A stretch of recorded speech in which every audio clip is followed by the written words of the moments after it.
আসসালামু আলাইকুম। হ্যালো বন্ধুরা, আগে ভিডিওটা দেখেন। বাগদাদে গণহত্যা চলে, ওই দিনও বাগদাদে বাহাস চলতেছিল। কিসের বাহাস জানেন? মেসওয়াক, ডান মারি থেকে করা সুন্নাহ, এটা আমরা জানি। এখন কি উপরের মারি না নিচের মারি? আপনারা হালাকু খানের নাম শুনেছেন? মঙ্গল অধিপতি হালাকু খান বাগদাদের আমাদের বিশাল দারুল হিকমা লাইব্রেরিকে ধ্বংস করেছে। আমাদের সভ্যতা সূতিকাগারের কেন্দ্রবিন্দু ছিল বাগদাদ।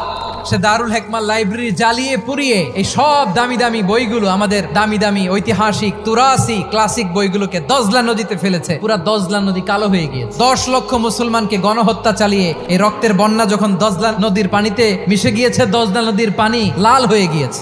বিশ্ব যখন এগিয়ে চলেছে, আমরা তখন বসে বিবি তালাকের ফতুয়া খুঁজেছি কোরআন হাদিস চষে। কিভাবে তালাক হবে না হবে আমাদের ফোকাহায়ে একরাম, আমাদের আকাবেররা সব বলে গিয়েছেন, সব জানা। আপনি হয় এটা মানবেন, নয় ওইটা নিয়ে বাহাসের দরকার নাই, ওইটা নিয়ে মারামারির স্থান ইসলামে নাই। আওয়াজ করে বলেন ঠিক কিনা?